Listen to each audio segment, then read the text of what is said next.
Assalamualaikum warahmatullahi wabarakatuh.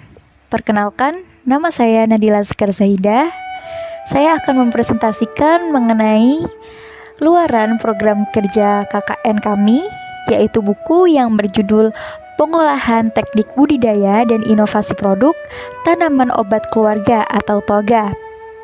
Penanggung jawab dari perancangan buku ini adalah Muhammad Fikri Hikal dan saya sendiri, Nadila Sekar Zaidah, di bawah bimbingan dosen kami, yaitu Dr. Betty Lukiati, MSI.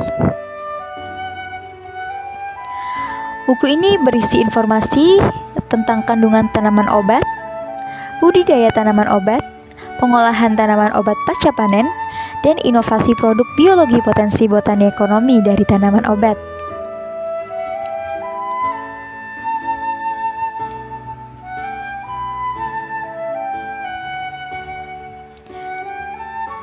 Tujuan dari pembuatan buku ini diharapkan dapat menyalurkan edukasi kepada masyarakat dalam melakukan budidaya tanaman obat dan membuat suatu inovasi produk biologi.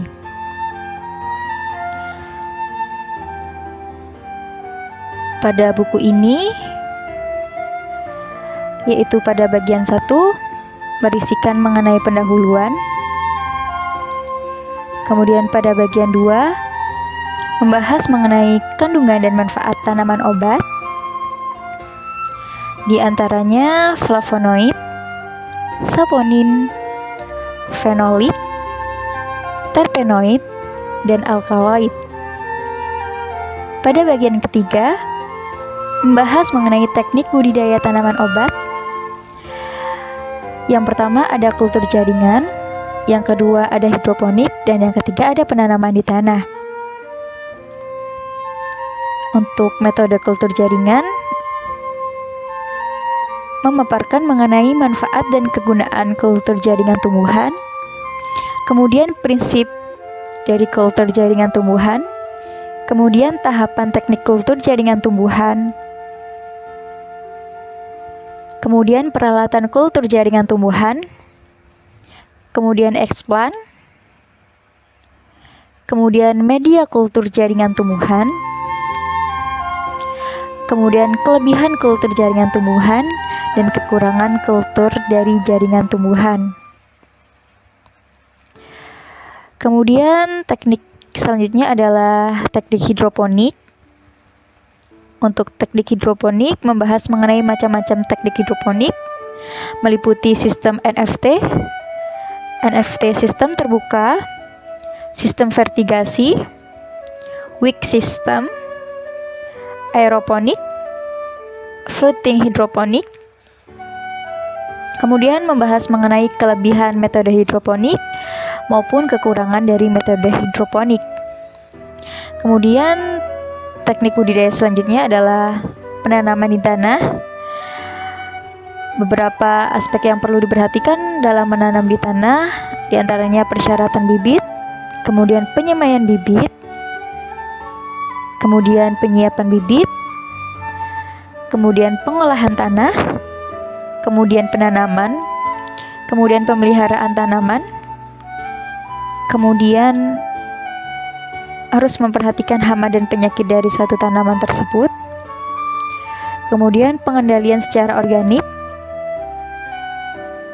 kemudian faktor yang perlu diperhatikan saat panen, kemudian kelebihan menanam di tanah dan kekurangan menanam di tanah.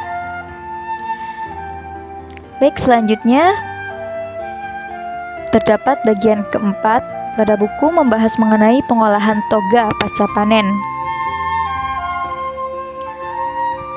Untuk pengolahan toga pasca panen terdapat 2 contoh. Yang pertama ada produk olahan jahe, yang kedua ada produk olahan lidah buaya. Selanjutnya pada bagian 5 membahas mengenai inovasi produk biologi. Berikut merupakan suatu persembahan dari kami mengenai gagasan inovasi produk biologi yang mungkin dapat dimanfaatkan oleh masyarakat Pesanggerahan untuk dijadikan suatu bisnis atau sekadar menyalurkan hobi. Yang pertama ada ginger souvenir. Ginger souvenir ini terdiri dari dua produk. Yang pertama ada produk silky puding jahe, kemudian yang kedua ada milk tea jahe. Kemudian produk selanjutnya ada brownies lapis kukus sawi putih dan selada air. Kemudian yang selanjutnya ada produk selai rimpang jahe.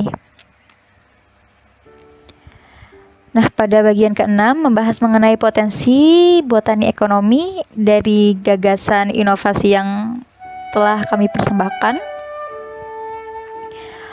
Untuk produk silky puding jahe sendiri,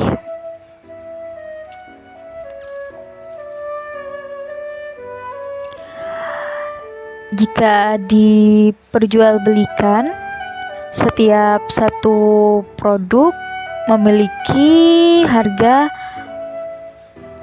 6.000. Kemudian untuk milk tea jahe, jika dijual setiap produk berharga 5.000. Jadi total untuk ginger souvenir harganya 11.000 ya. Oke.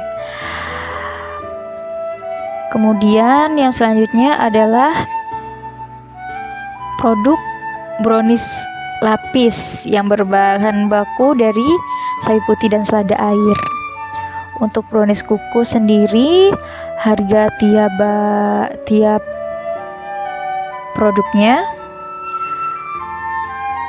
adalah 9.000 harga jualnya. Kemudian untuk produk selai rimpang jahe, setiap produk dapat dijual dengan harga 18.000.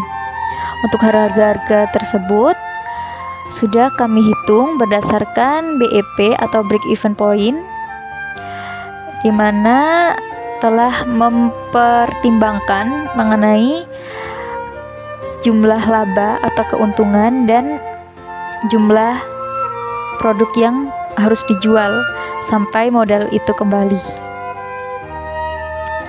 Baik.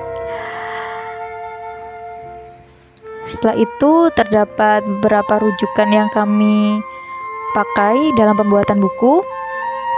Kemudian ada glosarium untuk mencari tahu beberapa kata-kata yang sulit dimengerti. Baik. Untuk penutup dari buku ini, tanaman rempah yang biasa digunakan sebagai bumbu dalam makanan dan minuman memiliki khasiat obat atau baik bagi kesehatan. Buku ini berisi tentang informasi kandungan tanaman obat, budidaya tanaman obat, pengolahan tanaman obat, pasca panen, dan inovasi produk biologi potensi botani ekonomi yang dapat diterapkan oleh masyarakat umum untuk dijadikan bisnis maupun hanya untuk menyalurkan hobi. Berikut persembahan luaran program kerja dari kami. Semoga dapat bermanfaat dan menginspirasi Bapak dan Ibu masyarakat Pesanggerahan, khususnya Dusun Macari. Mohon maaf bila selama ini kami terdapat salah. Terima kasih atas kesediaan dari Bapak dan Ibu untuk menerima kami. Semoga silaturahmi ini tetap terjalin. Wabillahi taufiq wal hidayah wal afwa minkum. Wassalamualaikum warahmatullahi wabarakatuh.